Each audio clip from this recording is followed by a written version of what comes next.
I think it's on. It's recording it. Come on.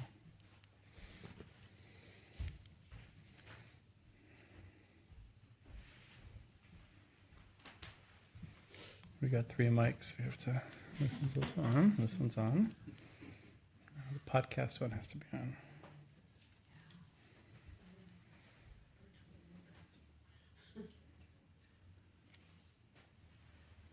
Power.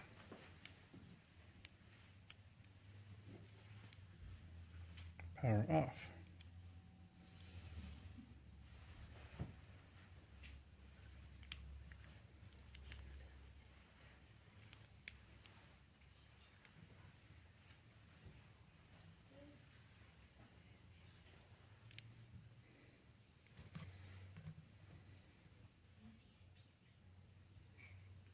Usually Vivekananda does this. I think it just says record. I just have to push record. Maybe I think it's more difficult. I assume I don't know anything about these things.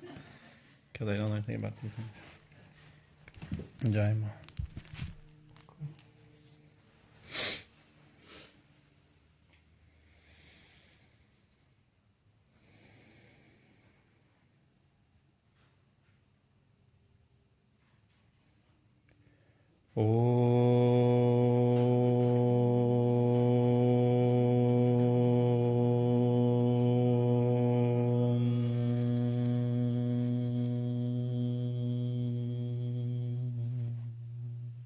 Om Mangalam Gurudevaya Devye Matriksha Mangalam Mangalam Bhakta Brindevyo Sarvalokaya Mangalam Stapakaya Chadharmasya Sarvadharma Surupine Avatara Varishtaya Ramakrishnaya Mangalam Om Guru Brahma Guru Vishnu Guru Devo Maheshwara Guru Reva Param Brahman Tasmai Shri Gurave Namaha Om Sadashiva Samarambam Shankaracharya Madhyamam Ashmarachara Prayantam Vande Gurum Param Param Vande Gurum Param Param.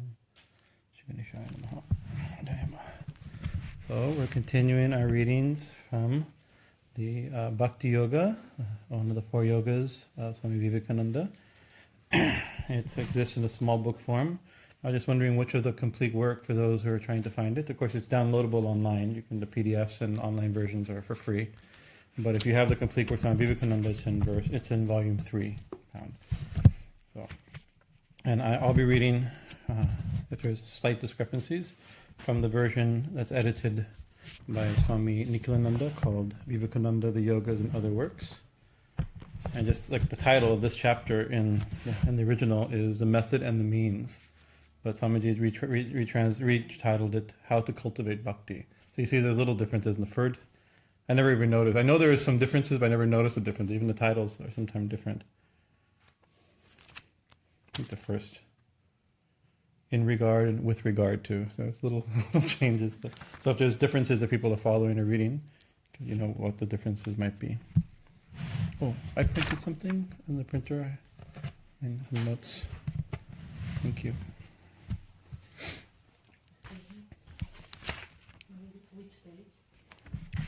And in the hymnal, you can please turn in your Bibles to the Gospel according to Vivekananda, Epistle to the Europeans in London in page 55.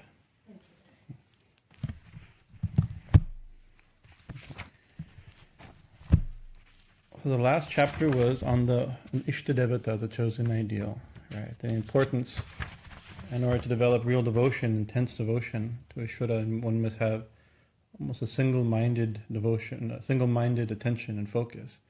But how to have that not degenerate into fanaticism?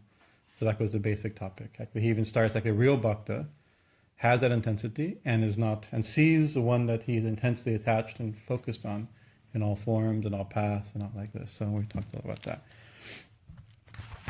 So Ishta-nishta, devotion, one-pointed devotion and faith in one's ideal, one's conception, one's favorite way of approaching God, that's very important.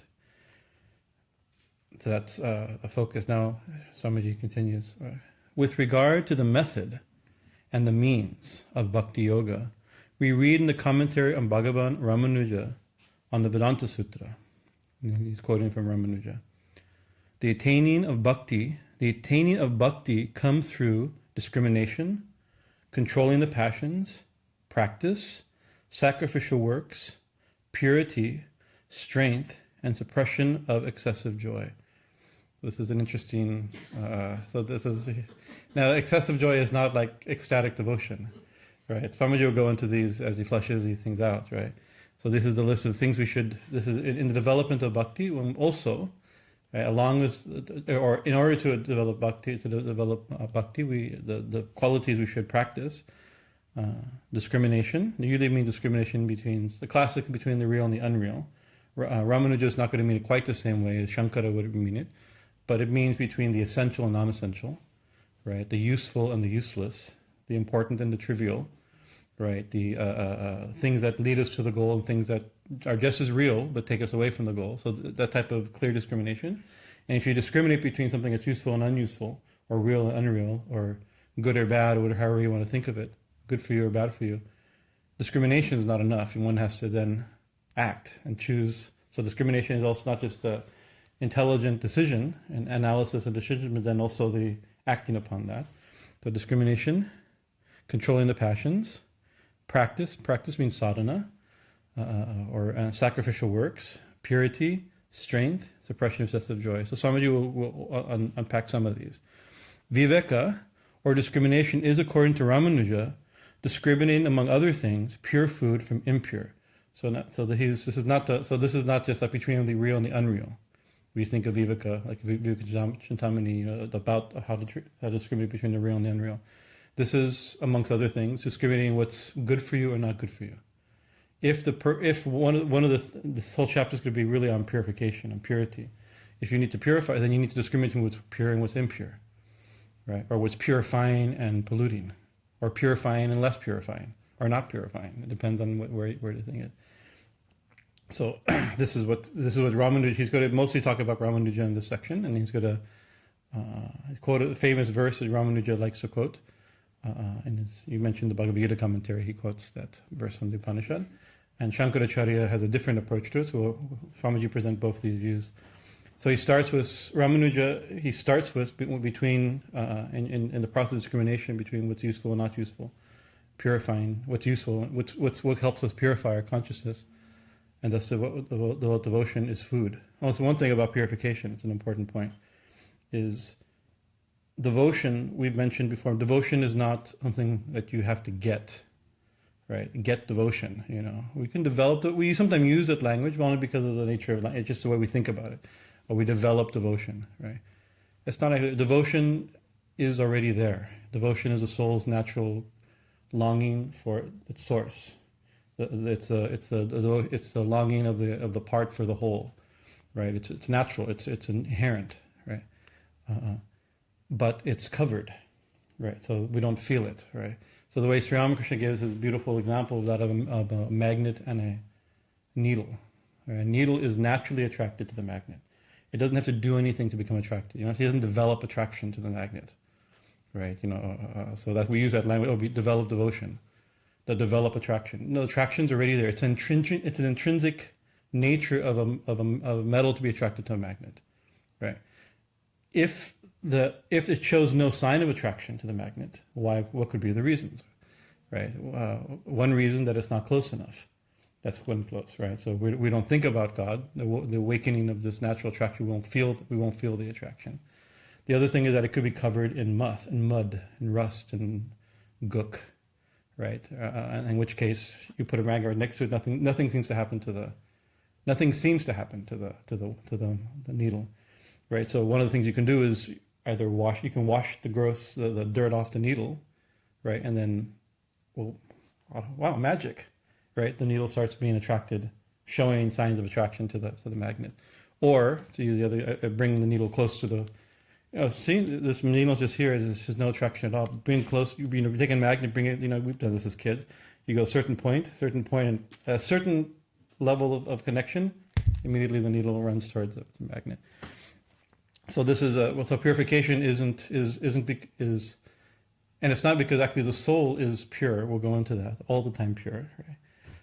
But we have things covering. We're not conscious of it. We have our habits. We have our body.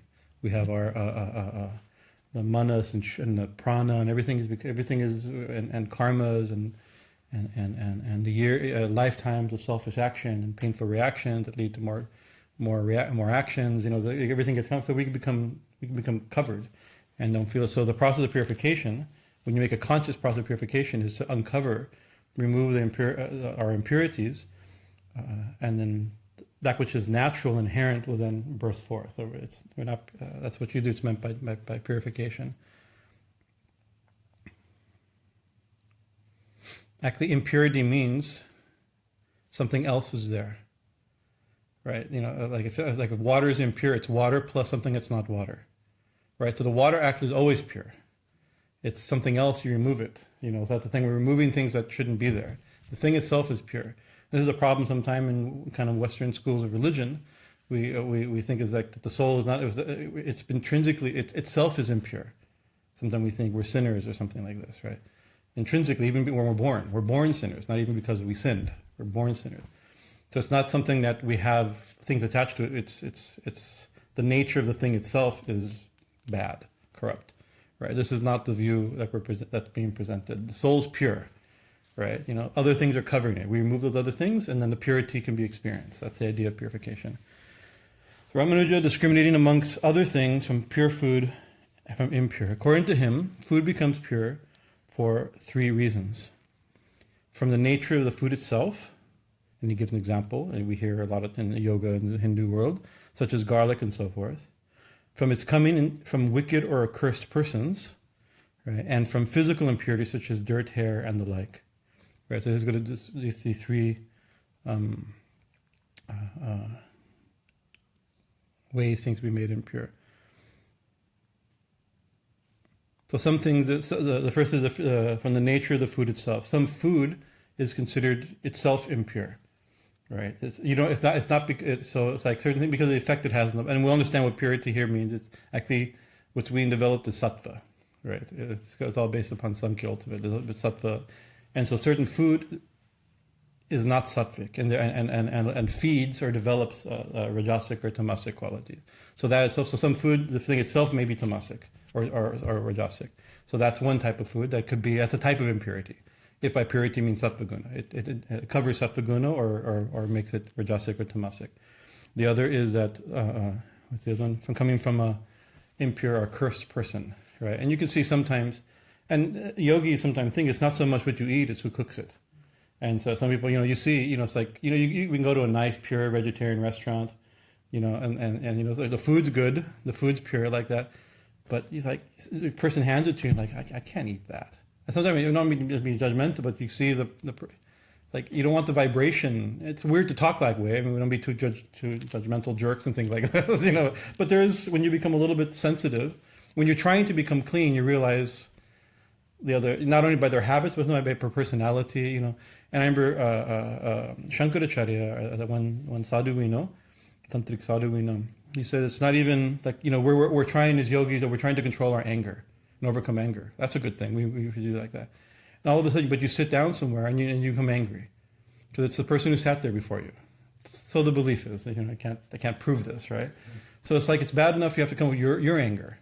Now you're dealing with somebody else's anger, right? It's not a benefit you're overcoming your desire, but somebody else's desire, somebody else's agitation, right? So this is the thing that sometimes purity also means trying to be, it becomes less. That's why sadhus bring their own asanas, right? These type of things is because they don't want to sit. I know many sannyasis that take their own. I have my own cup, but they have their own plates, and we've had many sadhus here that have come, real traditional sadhus. So Swamiji, can we give you a cup of coffee and some cookie? Yes, no problem.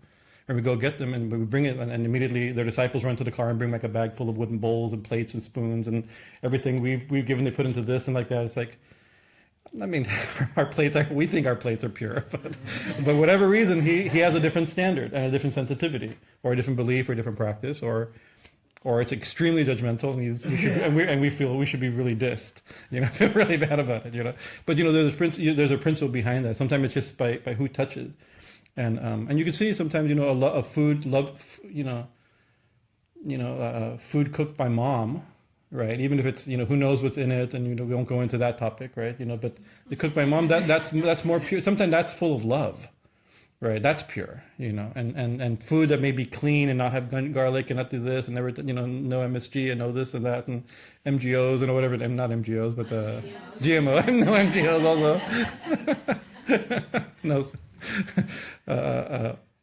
But who touches it is important. And then you bring it to another thing when you have a culture of ritual purity, then literally becomes who touches it, because by caste considerations and all kinds of things that may not apply here, but that can bring it into consideration.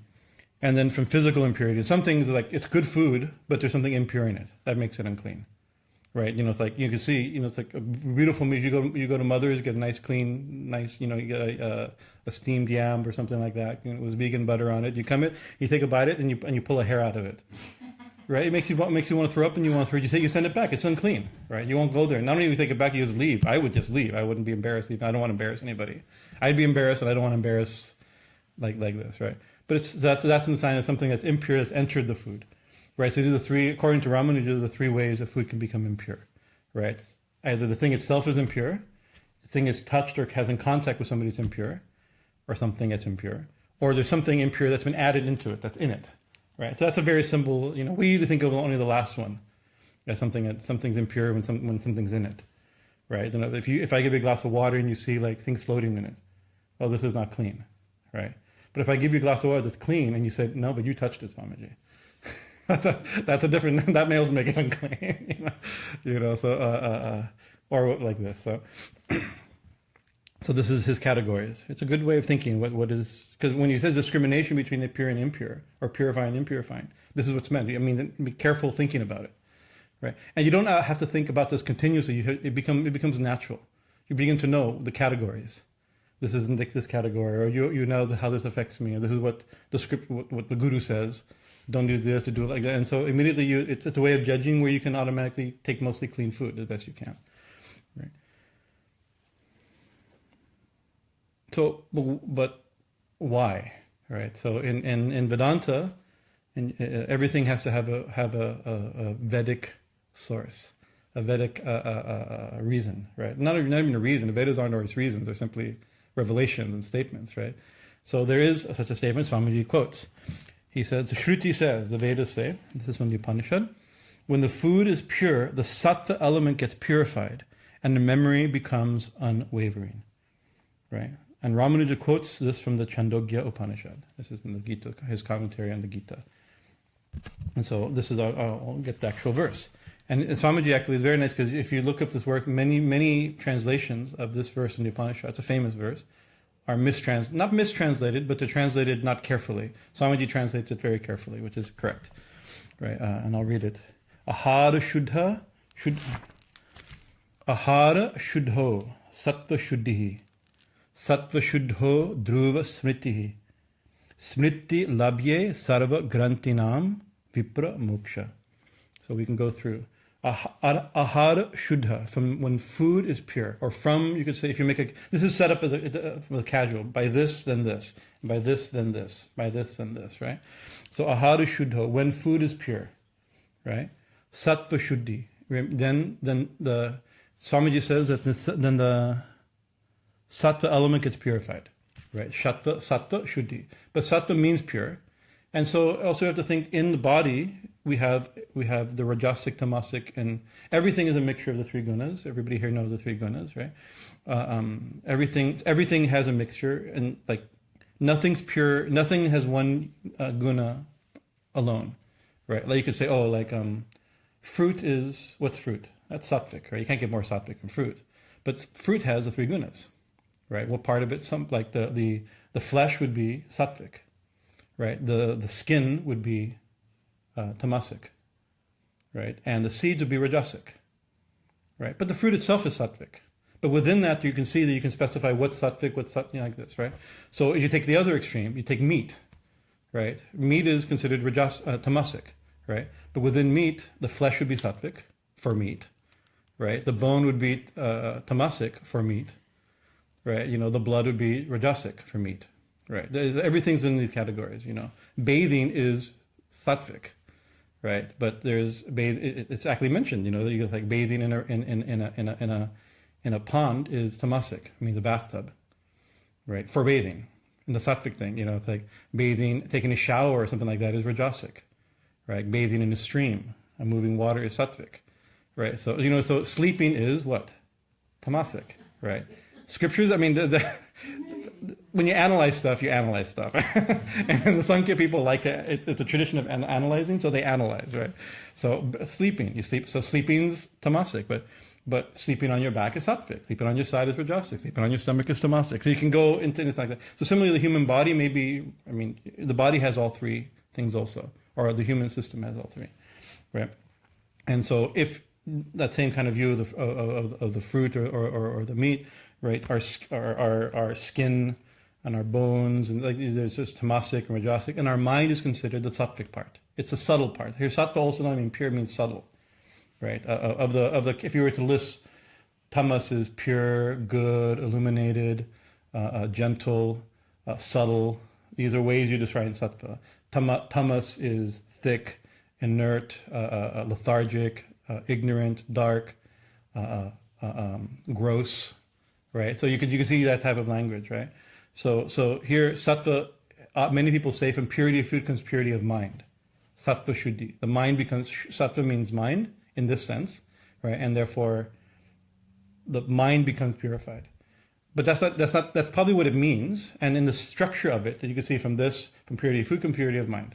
With a pure mind, then you have good memory. So it's set up that way, right? But what it actually says is sattva shuddhi. So it means sattva itself, the sattvic quality becomes purified. So you could say maybe becomes the pure sattva, right? The sattva quality becomes purified. Ahara shuddho sattva shuddhi. From pure food comes a pure mind. Sattva shuddho, from that when the sattva is pure, or when the mind is pure, if the subtle part of our being is pure, then dhruva smritihi. Then the mind, the memory, becomes fixed, right? So dhruva means fixed or established, or it could also mean focused or concentrated. Fixed for if memory, if you're trying to remember something, a fixed memory is something it's always there. It doesn't deviate from that. It's always in your mind, or you're concentrated on it through your memory. You can remember it with concentration. It has both of those meanings. So from pure food comes pure mind. From pure mind, then we can remember. Or we can hold something in our mind, in our concentration, in our memory, right? And so, this is a spiritual text, right? This is actually from the Chandogya Upanishad. This is 7:26, verse 2. If you want to look it up, it's an important verse. So, what are we supposed to remember? Obviously, it's a text on Brahman, Brahmagyana. So it means remembering Brahman, right? We have to all the time remember Brahman, Brahma Chintanya, right? Something like that, Chinta. Always remember, always contemplate. We in devotion, I think we always remember God, always remember the Ishta, always remember remember death, remember life, all the things you're supposed to constantly, the things we're supposed to remember. Our problem is that's our problem. We look at our life, and at the end of the day, like where's my mala? I'm like it's like, oh yeah. It's the practices we're given are not that hard. Remember, they're not easy, but they're not that hard. Think of God, say the mantra, right? Think of God when you start your day. Think of God before going to bed. There's mantras for you. But we notice, like, you think, oh, a whole day or an hour has passed, maybe a minute has passed, that's unbearable, or a week has passed, and that's unbearable. Or sometimes you'll find years passed, and like, oh my God, what was I doing? Right? It's easy to forget, right? So this is the Dhruva Smriti, the mind, the memory to become fixed requires. Why is it we forget? Because our mind's impure, right? So this is with a pure mind.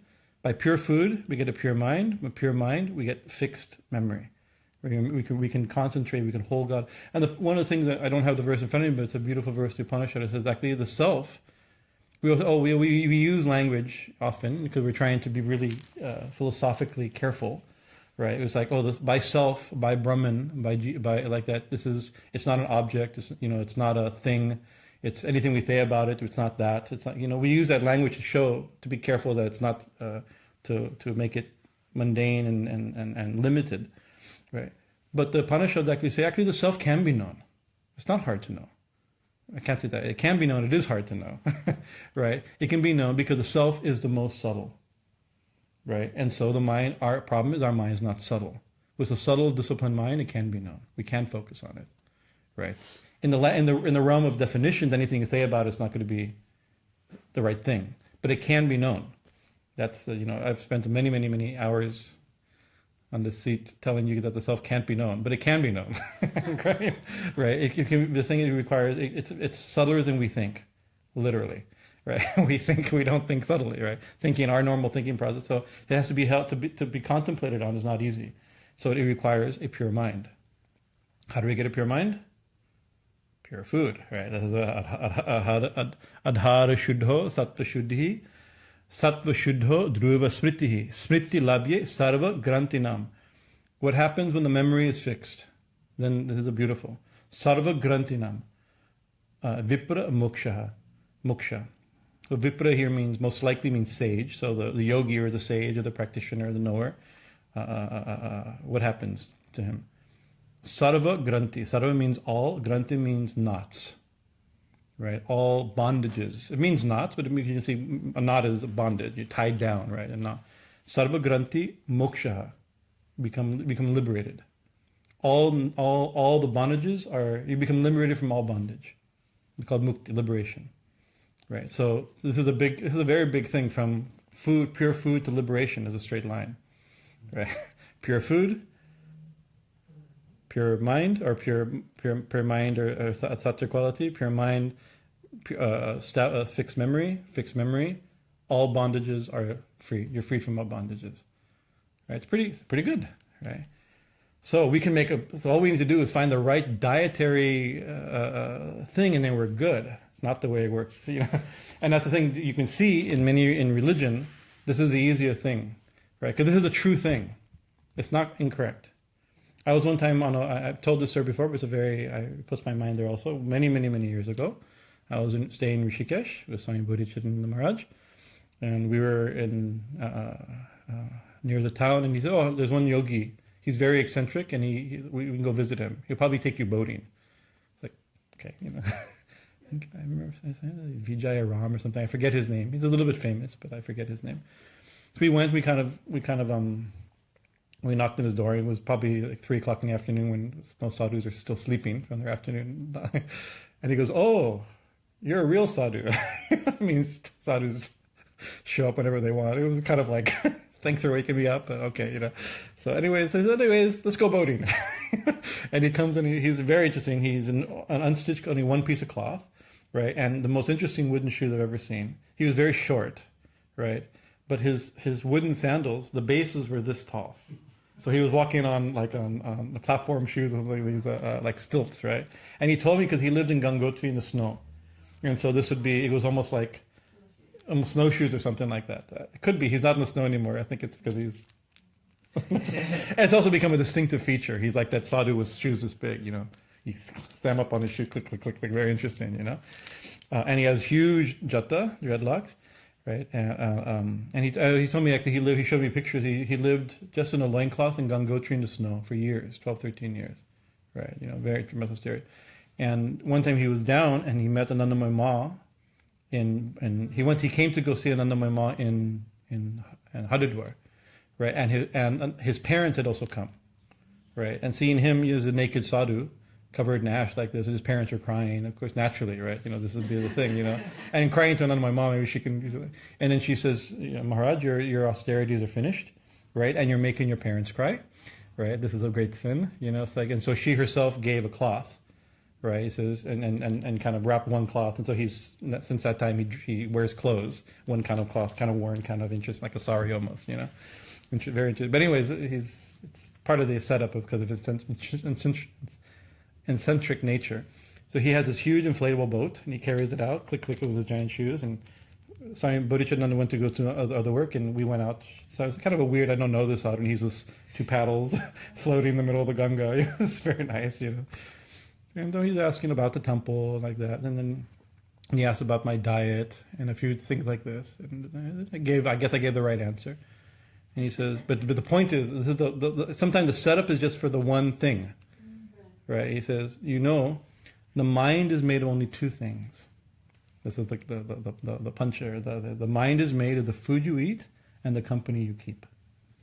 Those were his two points. And that was I think that was the purpose of this whole long, dramatic, peculiar day with him, afternoon with him. But it stuck in my mind because of the story. I remember I stuck in my mind, right? But we have to understand how is that so, and is it that simple? Right, it's like like purity of food may not be what we think it is. That's the problem. We have to think we have to see what Swamiji means by it. What does he mean by it?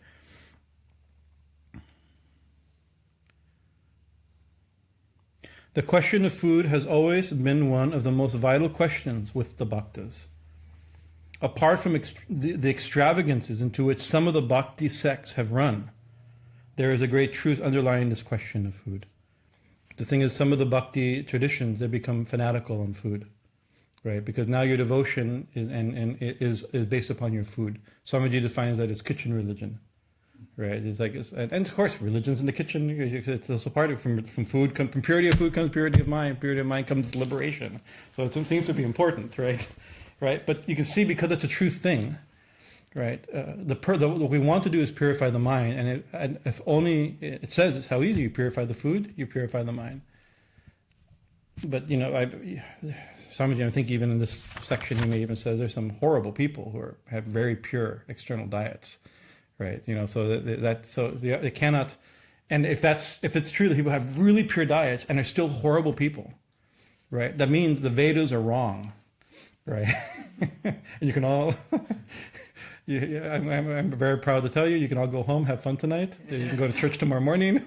There's still time to make arrangements for it. There's religions other religions you can go to. So they're not. It's not wrong. It's not what we think. It's not as simple as we think. Right. So we'll continue with Swamiji said.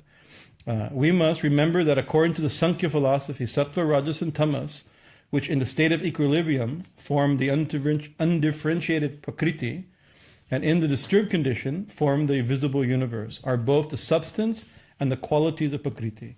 So the gunas are the qualities of nature and their nature itself, right? So the thing is, that's how it works. If the sattvic mind is not a quality of the mind, it becomes the mind. It is the mind. It's the mind in that state, right?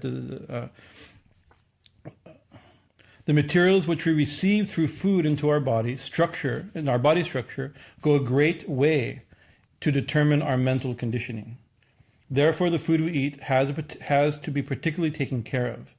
In this matter, as in others, however, the fanaticism into which the disciples invariably fall is not to be laid at the door of the masters.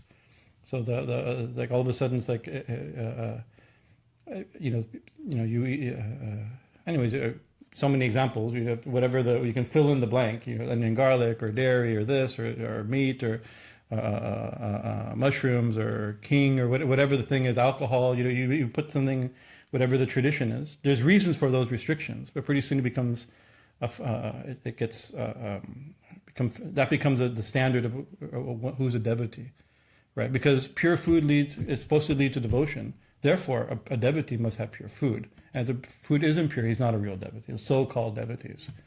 It can become like this because the scripture says right? This is this is a scriptural source of a lot of very important disciplines and traditions, and a lot of fanatical foolishness, right? The same verse, right? What about the begging bowl?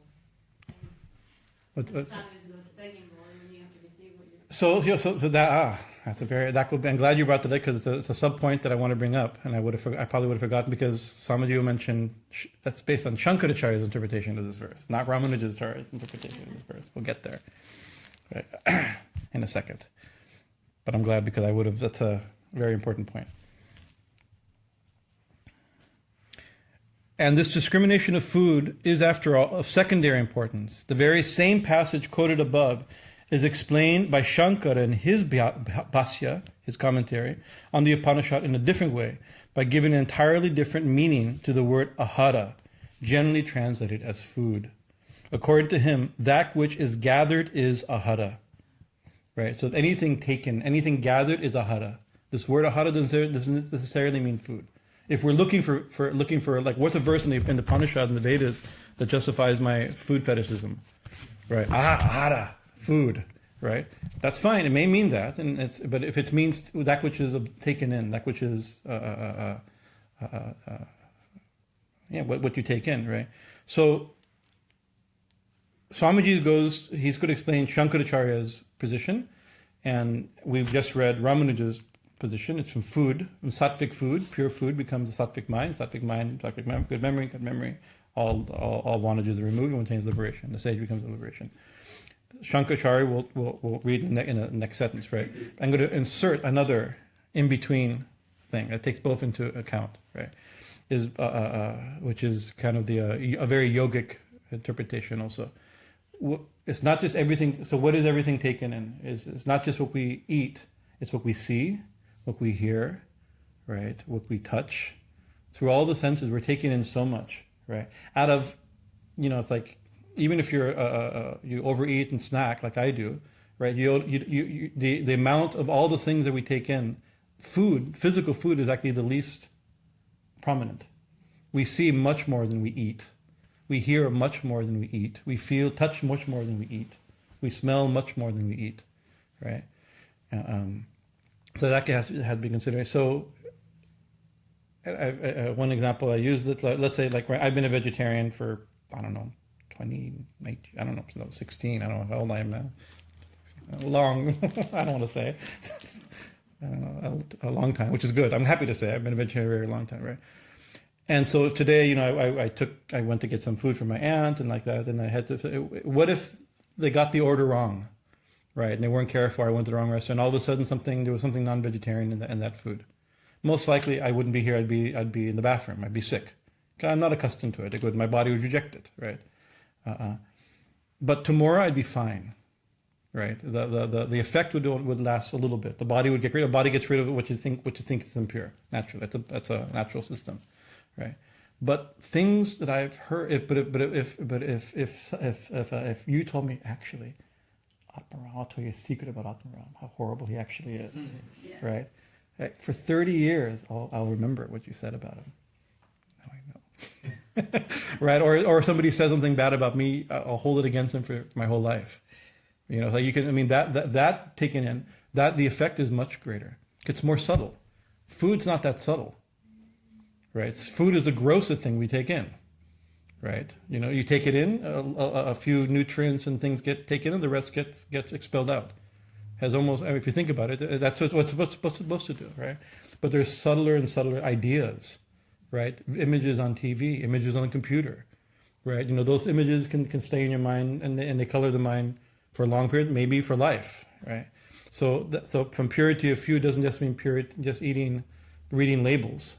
Purity of food means being conscious of what type of things you want affecting the mind, right? And who you want affecting the mind also. Like I said, what was that Swamiji said, from the food you eat and the company you keep, right? So company is a type of food also, right? And so the verse that not a verse, but a saying of Paramahansa Vivekananda that I think about a lot, is that pure company is stronger than willpower. Right, he would say. So you could say we also often hear like show me who you, what is it, who you hang with, I'll show you who you are. There's statements like that that have entered popular culture to show the power of company, right? And therefore, my auxiliary commentary on that saying is that therefore the proper use of willpower is to choose your company carefully, right? So so if we know not only people, if you know that if you want to develop a certain quality, you're careful about who you associate with. That will develop that quality, right? That's also so that same principle. If you want a certain developed purity of mind a certain way, then you have to be then you use your willpower, right, to control a little bit, because you can't control when things are taken in the mind. It's condition the mind. So you have a little bit of you have a little choice of what conditions the mind. Not if it conditions the mind. If everything you take will condition the mind. You have some discrimination and power to make decisions within reason, right? But you can't control everything, right? You can be really strict on your diet, but you cannot watch TV and you cannot listen to the radio and not, but you can be careful who you hang out with, who you associate with, what books you read, like that. But you can't control everything, right? And then that's another thing. It's like, oh my God, not on.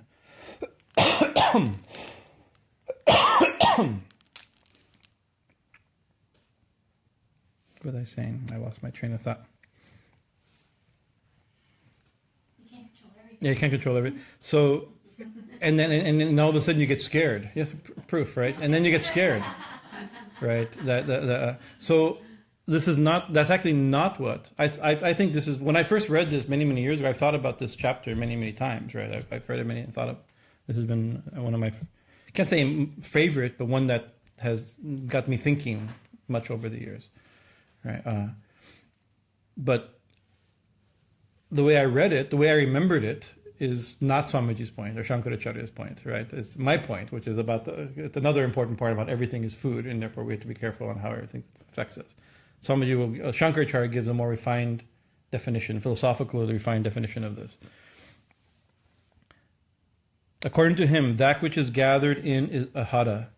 The knowledge of the various sensations, such as sound and the rest, is gathered in for the enjoyment of the embodied self. The purification of this knowledge received through the senses is called a purification of food, ahara. Right. So it's not even taking in pure things, is having pure knowledge on how the mystery of taking in is understood. The purification of food means the acquiring of knowledge, the knowledge of sensations untouched by the defects of attachment, aversion, and delusion. That means that because actually, it's not just the food, everything we take, if we're attached to it, if we're deluded by it, that becomes impure. Right? And the same thing, if we're not attached, if we're not deluded, it's pure. Right? It's a very refined definition. Right? It doesn't go against the first one. It's just another way of subtle interpreting, and so there you get the quality of the begging bowl of the monk, right? In the Buddhist tradition, there's anything put into the bowl you have to eat. That's a tradition, right? It's not it's what most people. That's not what it's what it says, but I don't know if that's exactly what it says. That's how it's been interpreted by people who take advantage of it, hoping that they get, like they're hoping somebody puts meat in there so they can eat meat and not break any vows and things like this, right? But actually, what it means is that really, I think what the verse means, but I haven't studied the Buddhist Vinaya codes that carefully. Just verses that interest me, So I'm not an authority on Buddhism. But what I was told by one monk who is an authority on Buddhism, who had a different view of this verse, he says that whatever is put in the food in the bowl, if impure food, it's not that you can hopefully get impure food and becomes pure, right? Is that if impure food is put into the bowl, does not make you impure. It's a difference, right? If by accident, right, somebody puts food that may not be to your personal yogic or disciplinary standards and dietary restriction standards, right? There's no harm, right? Because it's part of the bowl is that of non-attachment, whatever comes. You're taking is God's grace or karma or your karma, you're taken in the proper way, right? So it's not, you don't get scared, like what's in the bowl. Come on. Maybe that's my aunt also. Maybe it's an emergency. Let me, one second, sorry. Just in case we have some health issues.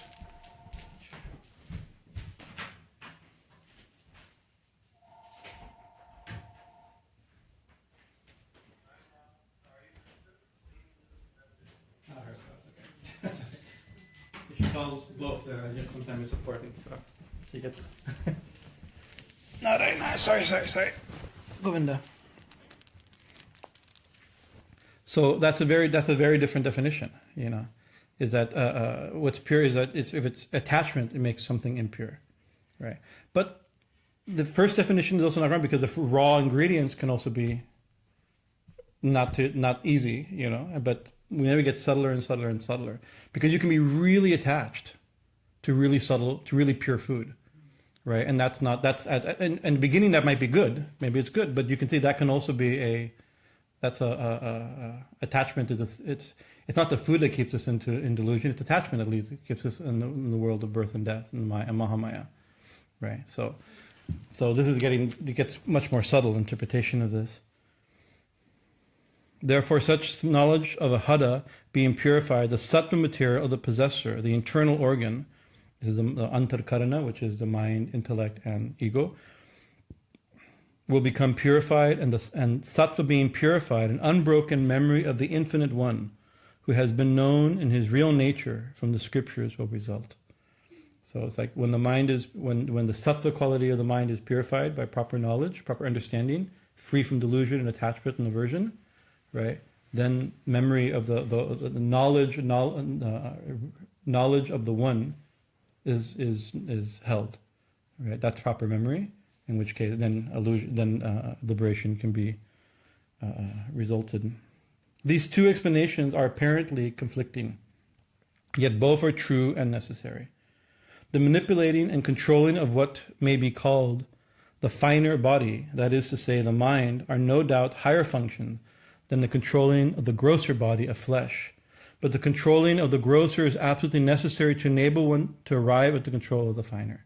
So you start with control, like we start with the body, and move subtler and subtler and subtler, right?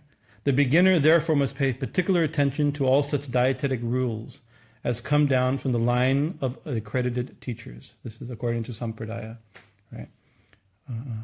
But the extravagant, meaningless fanaticism which has driven religion entirely into the kitchen, as may be noticed in many of our sects, without any hope of the noble truth of that religion,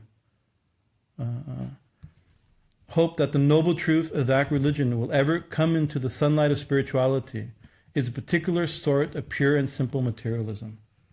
Right? When you make religion about food, that's called materialism. Right? It's not that it's not important, but that's not religion. These are preliminary disciplines to religion. Right? It becomes it's not spirituality, actually. It is neither gyan nor bhakti nor karma. It is a special kind of lunacy, and those who pin their souls to it are more likely to go to a lunatic asylum than to Brahmaloka. This is Swamiji's sense of humor. So it stands to reason that discrimination in the choice of food is necessary for the attainment of this higher state of mind, which cannot easily be obtained otherwise. One way to understand the full extreme, from control of the body and with the physical food we take, and being careful in our choices like that, and pure food, and then the more subtle, refined, philosophical and discriminatory and attitude refinements, right? Is you have to go into really the yogic interpretation, not interpretation, a yogic view of who we are, right? And so in the yogic tradition, we're not just, in a simple way, you say, we always say we're not the body. We have a body, we're not the body, and we're the soul, right? That's a simple way of saying it. But if you want to, yoga is based on Sankhya, and Sankhya is based upon overanalyzing everything. So if we can analyze what it means between body and soul, what is the difference, right? But one of the ways they use is this theory or the idea of koshas, or sheaths, right? And it's not, we don't have sheaths, right? It's a way of conceptualizing, trying to understand our inner workings, which are not distinct and easy to concentrate on, right? So it's as if we could describe it like this, right? Right. So and sometimes we can think of it almost. The problem is that once you create this idea, you get visuals that are even more,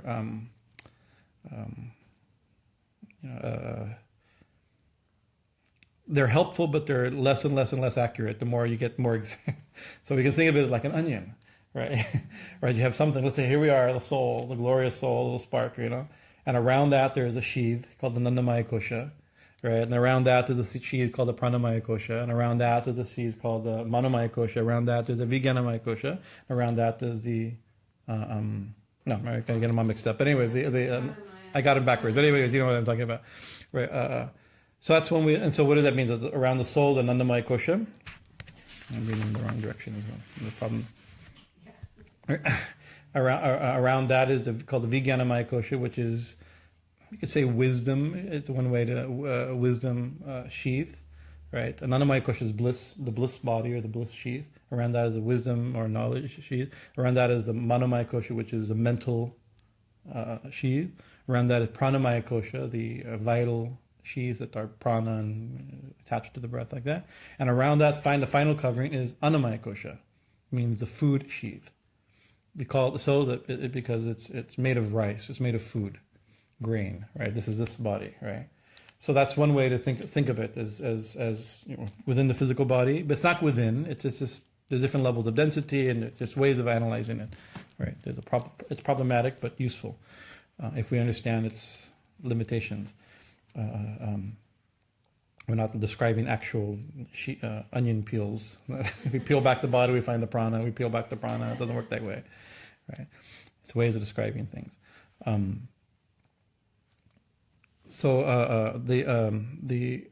So food we take is primarily, what is the food we take? That's the food, and so it creates our physical body, and so that's important, right?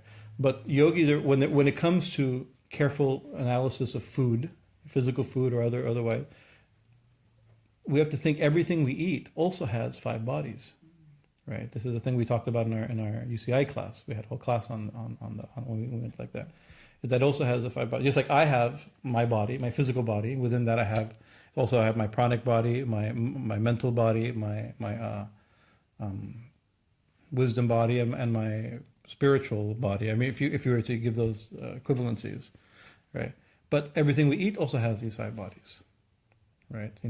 And so what happens is that when you eat something, right? It's like if I eat an apple, for instance. The apple, the flesh part of the apple, the physical part of the apple, what does it do? It feeds my physical body, right? And the pranic part of the vitality of the apple gives you vitality, like that.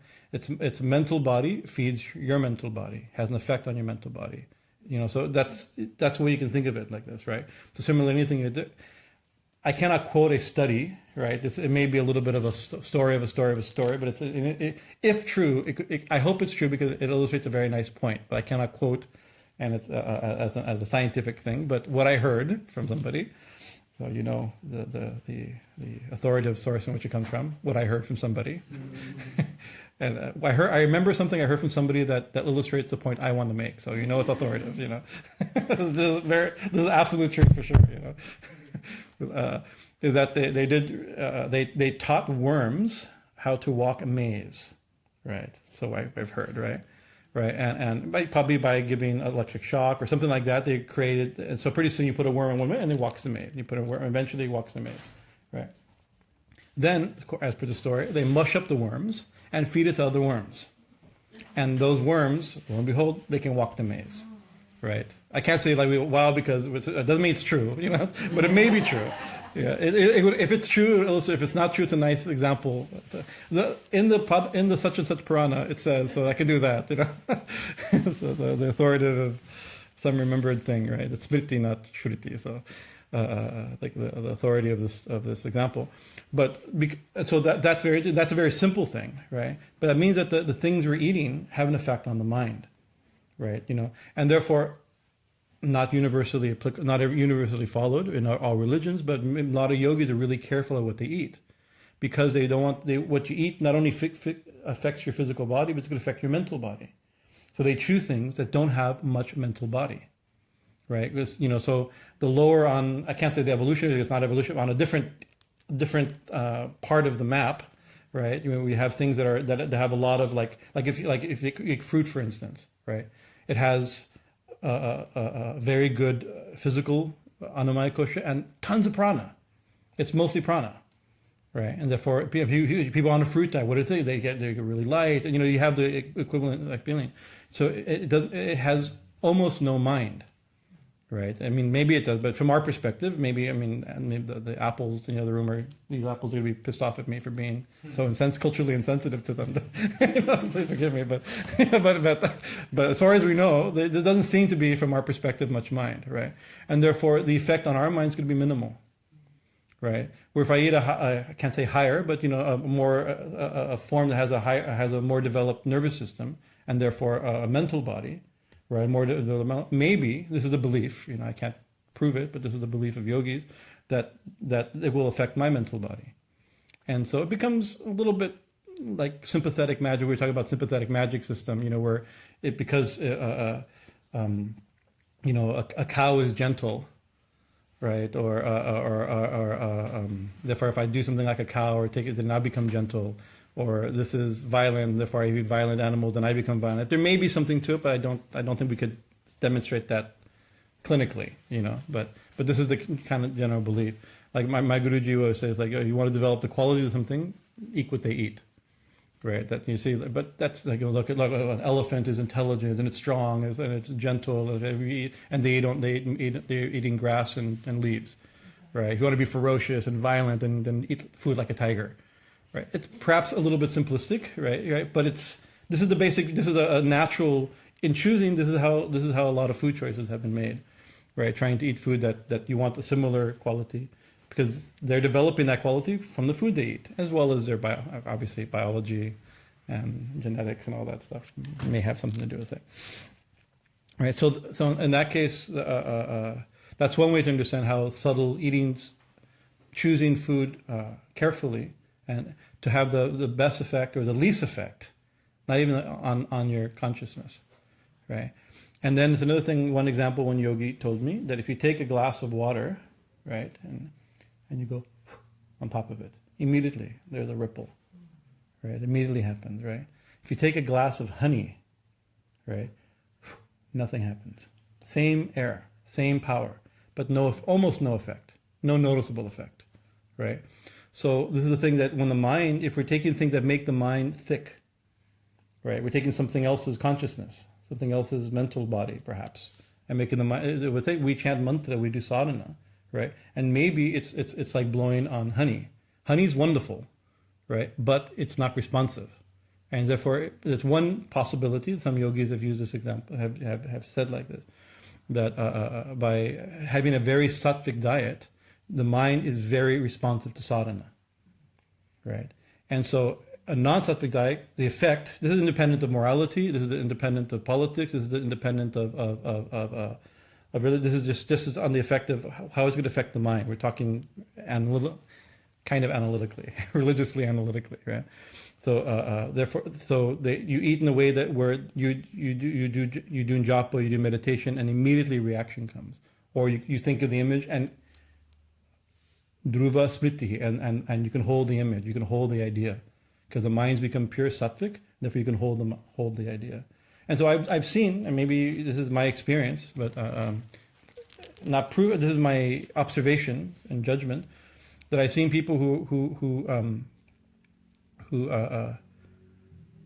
they're doing good sadhana, right, and with a good focus, properly initiated, properly everything correct like that. And sometimes we don't see much happening, right? And one reason you can give, but you can't, is that sometimes you can see, sometimes the diet is not sattvic enough to have the sadhana have as dramatic of effect. You can never see not effect, because real sadhana happens at the soul vibration. The soul's pure and perfect as itself, right? We're just talking external things, or we're talking external things, right? But Swamiji, you can see Swamiji he has to admit that it's important, right? But he spends most of his time in other places also smashing the idea that it's all important. It's not all important, right? Your sincerity, your practice, your devotion. This is what's important. For that, we also, so some external things. One of the things Ramanuja points out is a purity of diet. It's one of the things that can be important. Purity seems to be purifying, is to be important. Right. So some ideas are there. Swamiji continues. What time is it? Okay, I'll do a few more minutes here.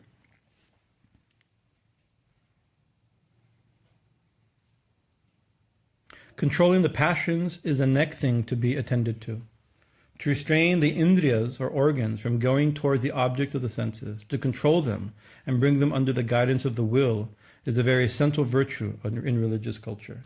So the next point is controlling passion is not, once again, this is not he's not speaking from a Christian perspective, right? It's not his analyzing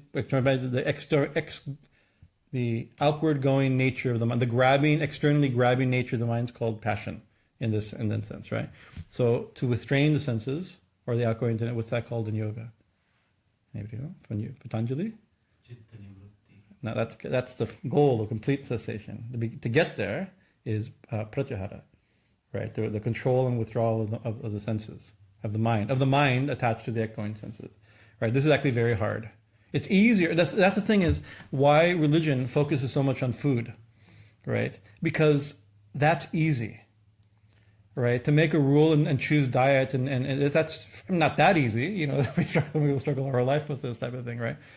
But to control the outgoing tendency of the mind, it's so much harder, right? That's the thing. External purity is difficult enough, but it's so much easier than internal purity, right? Doing good things morally externally is easy comparatively. It still has repercussions. Not easy to always make good moral choices, right? But to be actually a good person is hard, right? To be nonviolent externally is relatively easy. To not have any anger, judgment, hate in the heart is much harder. That's harder, right? And so because we want the high thing, so we overemphasize what we're good at, right? We're good at the rules, maybe. And it's people but the thing is, if your religion is based on food, if your religion is based upon external behavior, right, then people who are critical, who are resentful, people become critical and resentful of religion, and they can attack it. Is this Christian religion? Religion is only what you eat?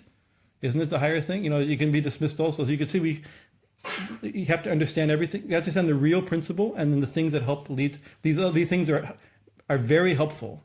Right, the way we sometimes word it, in which basically Swamiji says the same thing, is that these things are not all important, right? But they're not unimportant, right? They're the best we can. We make the best choices. They have an effect on it. We can see. I can say I eat heavy. I mean, simple thing. I eat a really heavy meal and try to meditate. I'm not going to meditate well, right? It's not a mystical thing. It's a very practical thing, right? But my meditation shouldn't be entirely. I mean, it's not what I eat that makes my meditation, but you can see it has an effect. It is important, but not all important. So that's the point. So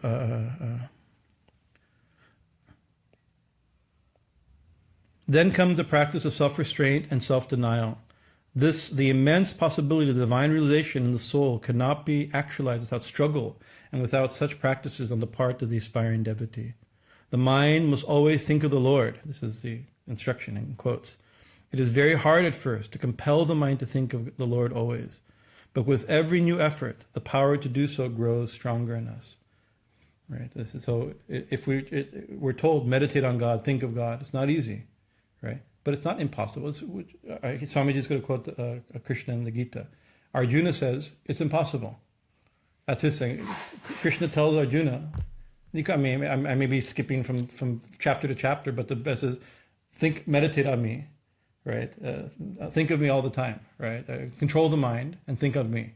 Withdraw the mind from external. Basically, these are the examples of a tortoise withdrawing limbs and all these type of examples that are given, right? And Arjuna's natural response, a very good response, is that seems impossible, right? He says it's impossible to control the mind is like controlling the wind. And the image, I remember seeing a little drawing of that in a little handout book at the Kumbh Mela or something, illustrated favorite Gita verses for redistribution, right? It has this, this blazing, raging storm, this little guy going, stop! It's impossible. That's but the Krishna's response is actually, it's not impossible. It is possible by regular practice and renunciation or detachment, by practice and renunciation. So it's not impossible, but it is difficult. It's not as difficult as control. Maybe it's more difficult to control in the wind. I don't know. Maybe, but it's not impossible. By practice, O son of Kunti, and by non-attachment is yoga attained, says Sri Krishna in the Gita. And then as to sacrificial work, it is understood that the 5 great sacrifices have to be performed as usual. So this is, maybe here we'll probably maybe stop. But so he's describing, these are all things, remember the opening thing that the Ramanuja said, it's by discrimination, Bhakti comes from discrimination, control of passions, practice, sacrificial work, purity. So he's going, what sacrificial work mean? Sacrificial work, of course, we do yajnas, swaha, that's sacrifice, right? But sacrificial work is understood by Ramanuja, and the background of all this is called pancha yajna, the 5 sacrifices. So we have, by nature, we are born with debts, right? That's the thing. And so the system of sacrifice is a way to clear our debts. What of our debts? We have debts to our ancestors and our family. They literally give us our body. They give us our culture. They give us our lineage, our traditions, right? Not only our family and parents, but our ancestors' ancestors. We wouldn't have parents without their parents, and not their parents without their parents, right? So ancestral traditions are important. Ancestral respect is important, and not only the family, but also I know how to read because I was taught and sent to school. I can use a fork that my mom taught me. We know how to go to the bathroom because somebody taught us. Everything they do it selflessly, but still we have a debt to them, and that's called Pitri Yajna, right? The sacrifice to our ancestors or to our family, right? And so in different cultures that will mean different things. Some cultures have extreme obedience to parents. Others have rituals for the ancestors. There's all kinds of ways that ours may be, taking them out to dinner on their birthday or something. But we don't have a very big Pitra Yajna in our culture, right? So maybe we haven't paid off our debts properly, perhaps, right? So that's one of the yajnas. So Ramanuja is saying for bhakti, the yajnas have to be done or accomplished. These have to be done. So the other one is we have our body from our family. We have nature in this world from the gods, from the devas, right? We get rain, we get food, right? Sun, the moon, wind, rain, food. This is from the sacred way of looking at the realities of nature, the gods, and there's a relation between the gods and man. The gods give, and we give back through yajna, right? And so this is and so part of yajna is giving, because recognizing that we're getting from the gods. We're getting rain and sun and wind and water from the gods. So we pay them back by yajna. And so if you go to the store and grab, like I want some orange juice, go to the store and grab some orange juice and walk out. It's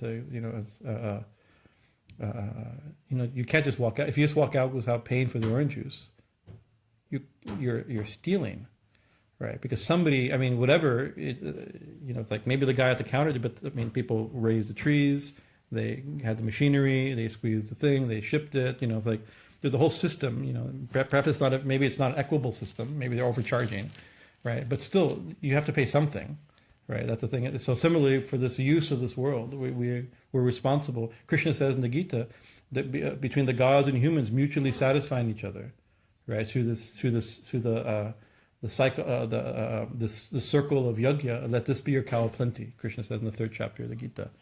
Right. This is how we're supposed to live happily and prosperous in this world. Everything we get, we also give back through yajna also. So that's the second yajna.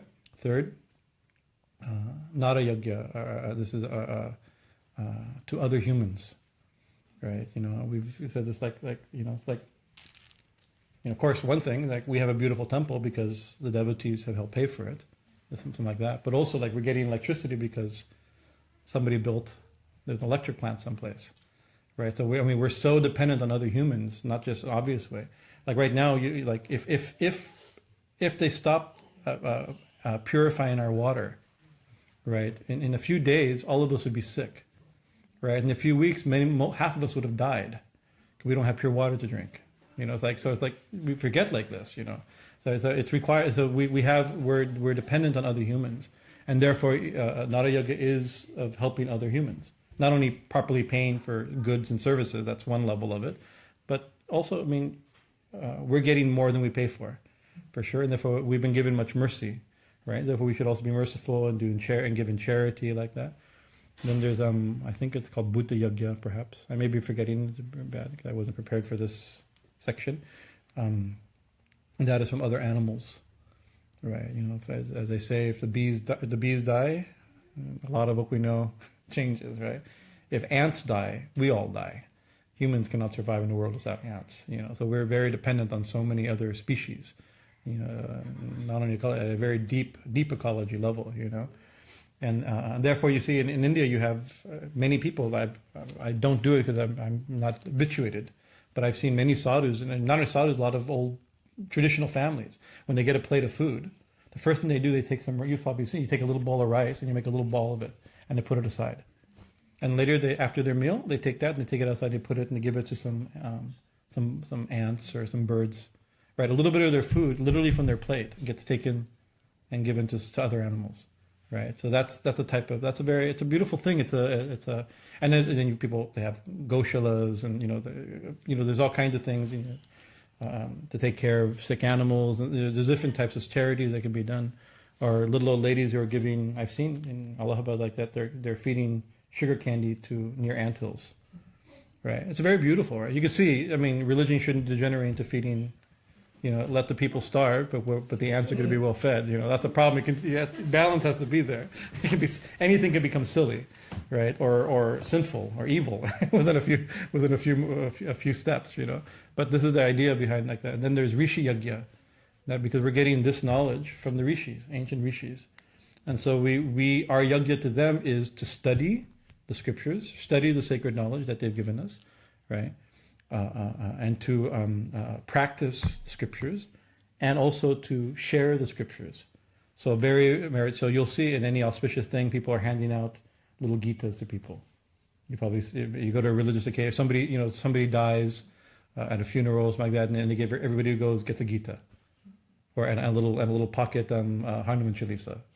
These are common. These are called Gyan Yagya or Gyan Dan. This is a distribution of knowledge, which is part of this rishi. They're here in this footnote. Deva Yajna, the gods. Brahma Yajna, this is the rishis. Priti Yajna, the ancestors. Niryagna, the feeding of the hungry of people. And Bhut Yajna, feeding of lower animals. Right. The performance of this in the footnote. The performance of these 5 daily sacrifices or duties spiritualize life and establishes concord and harmony between the living and the dead, as well as between the superhuman, human, and subhuman worlds, between the devas, us, and the animals. The selfish life is transformed into an unselfish one. The individual becomes aware of the interdependence of beings. Actually, there's also living itself causes pain. Every breath causes pain. We're committing violence with every breath. To drive to Mother's to get a vegan ice cream, you kill so many things, right? That's true. I mean, I know I can't eat this. This has eggs in it, and I have to go to the store. But how many things I've killed to go to the store to get something without eggs in it? Right, even saying this has eggs in it, I've killed so many things. Right, very breathing cause. So there, and this is a very when people who are, if you're analyzing, let's analyze. Right, this is the thing. There's it mentioned in the scripture that says the 5 types, 5-fold killing automatically. That is from the pestle and mortar, the grinding stone, the oven, the water jar, and the broom. Right, all these places. You drink a glass of water, you're killing things. Oh no, we'll filter it. What's filtering it? You're killing it. Filtering means killing things. It's like if you think of it, there's no way around it, right? But so we try to be nonviolent. We try to live a nonviolent life and make proper choices. But in spite even all that, it's still so the Pancha Yoga is supposed to be also a way to overcome the natural karma of the karma of living from the 5 sources. And in the Gita, that's what this verse, in the very famous verse in the Gita, which I love and it's often quoted, it says that one who doesn't offer his food, or doesn't offer food in sacrifice to the gods, right? Dhamma. It says that that person is a sinner. Papi, I think it uses a word like Mr. Sin, right? It's sin, right? No, that person is a thief. I remember now, right? The person is a thief because you're taking without giving. You're not paying. Therefore, we do, by sacrifice means it's panchayagya, right? It's not just offering food like this. This is part of it. This is the Deva Yagya part of it, offering food to God and to the source of everything, right? But offering food, so it's not just eating and by offering our food at home on a shrine. Thakur, please take this food and do japa and take it. That's very wonderful, right? But it's offering that also food is at the 5 levels, not just one, right? And then it says that person eats actually a plate of sin. This is what the Gita, Krishna says in the Gita, right? And so, but it says after offering, then you can enjoy, right? So first, so what we do, we buy what we make what we like to eat, and we offer it in the shrine out of devotion, and then we eat it. Right, so that's good. It's a devotional act, right? It's a very, not only devotional, it's the highest devotional act, you could say, right? Everything Krishna says, all that you do, all that you eat, all that you offer and give away, all austerities you perform, do that, O son of Kunti, as an offering to me. Yat karoshi, yat, this verse, right? So that's the highest instructions of Krishna, almost the second to the highest instruction of Krishna. Only instruction after that is just completely surrender to me. That's the next step, right? But everything we do should be included like that. But that's not exactly panchayagya. Because we take it and then we're eating it. Swami Chaitanya made that joke the other day, last time he gave a talk here. He said somebody was on a boat and the boat was about to capsize in a storm, and he prayed, Lord, if you save my life, I'll make $100 offering to you. Right? It's a great story, right? And he was saved miraculously. Right? So then when he got off the boat, he goes, I have to make my offering. So he takes the $100 bill. Lord, here's your $100. It does this. Thank you for the prasadam. Gets back and go. That's kind of what we do when we offer it. That's not really what's meant by panchayagya. But a real devotional offering like that covers everything Krishna says, right? But it means that once you do everything, once you've done your duties to the gods, to your family, to society, to nature, right, to religion, right, then what you have left is prasad. That's what's leftovers of a sacrifice. It's different. It's not the things you offer. If you put things in the fire, people put better food on the altar than in the fire, because the fire eats it. On the altar, we eat it, the prasad, right? But if from our money, from our hard work we do, which involves karma and sin and violence and selfishness, any money we make is going to be like that. We use that money, and we satisfy the five sacrifices. What's left is pure and purifying, right? That's the real meaning. That's the immediate meaning of this verse in the Gita, right? That we live a life of, we do our charity, and what's left, that's pure. It's been purified of the sin of the violence, of these 4 forms of violence. Right. By practice of Sanukunti and by non-attachment is yoga attains. And then as the sacrificial work, or yagya, it is understood that the 5 great sacrifices, panchayagya, have to be performed as usual. So next we'll end because it's time. Next week, God willing, we'll pick up where we left off here, and it could be on purity. And just like food is external and internal, and sacrifice internal, so purity is also external and internal. It's easier to be clean than to be pure, right? But it's also true that being clean helps develop purity, for sure, right? But so it's both external cleanliness, but then the internal purification of lust and greed and avarice and jealousy and all those type of things. Somebody will talk about like that, and he'll go into, and then strength. These type of things are developing. Now, one thing is bhakti is just an attitude of heart. Right? Anybody can have bhakti without doing any yoga like that. But this is not. This is a talk on bhakti yoga. This is yogis who are consciously practitioners, not just people who's great natural devotion and faith, pious people. Sometimes pious people are way more impressive than yogis. Right? Yogis make a drama out of everything, right? Because we're struggling. We're aspirants, right? sadhaks and yogis, and like these is a very big thing. And sometimes it's like, to me, when my people that I look as my heroes are people that aren't yogis. They're just like, they have faith. They actually have love for God. I mean, maybe what the scripture says, that they were yogis in the past life, right? So hopefully, if we practice properly in this life or in a future life, we could have natural faith and devotion, But until then, we can struggle really hard and first struggle to impress people that how devoted we are, and then slowly purify that, and then try to struggle to impress God and so He knows how devoted we are, and then hopefully go beyond that, and actually then just have natural devotion, But anyway, step by step, from one step to another. Thank you for your kind attention. Are there any comments? Good talk for Thanksgiving. Yeah. That's a true statement. An attitude of gratitude itself is that almost purifies. Actually, even a quick moment on what Sri Ramakrishna, Holy Mother said, right? One of her disciples worked at a hospital, right? And this doesn't make sense here. We have a different set of what's pure and impure, but in the Brahminical culture of 150 years ago in Calcutta, in Bengal, right?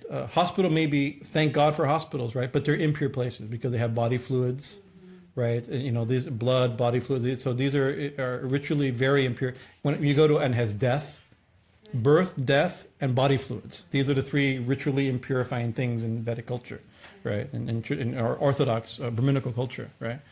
And so you go to a hospital, you come home, take a bath, because you're not noticing, but the environment is, you can feel it sometimes, but they really hold it.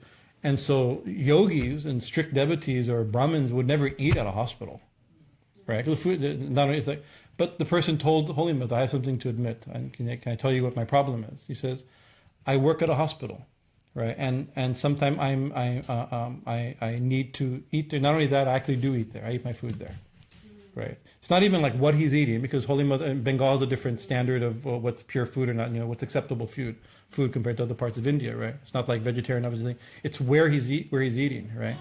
And Holy Mother said, don't worry, right? Just pray, remember the Master, and know that everything is coming from Him, and the food will not harm your spiritual life.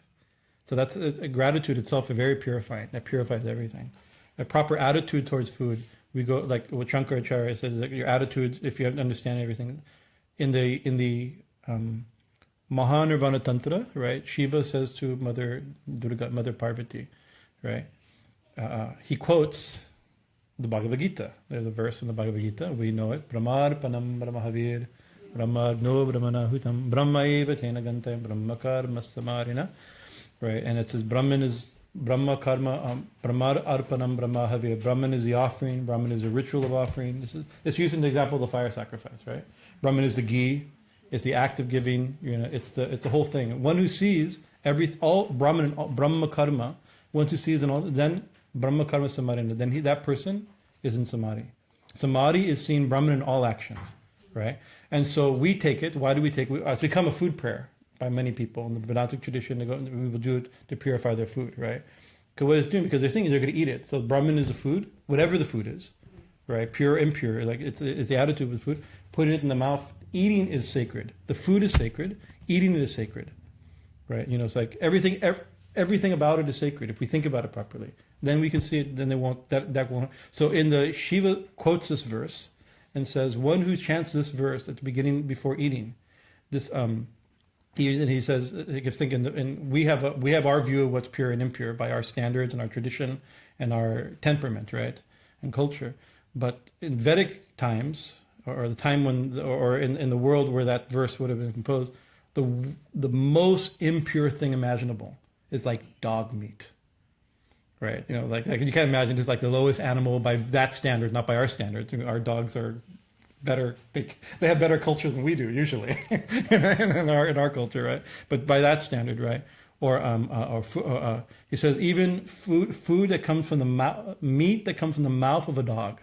This is like trying to use every imaginable thing to be impure, right? Becomes perfectly pure with this mantra. It doesn't mean we should eat we should eat meat that comes from the mouth, but we should buy low quality, cheap meat and feed it to our dogs and pull it out of his mouth and eat it. Not that, right? But the thing is the attitude. If we have the proper attitude, it's not. I don't think the mantra makes it pure. Thinking that way makes it pure, right? Because then the sattva quality is not disturbed, right? The mind becomes sattvic. That becomes purely taking in, right? For proper understanding, the mind becomes pure. Then we can think that we're remembering God, and then all the sarva grantina nam vipra mukta. Then we become liberated from all our bondages. So, okay, with that, we'll leave it. Good story. Okay.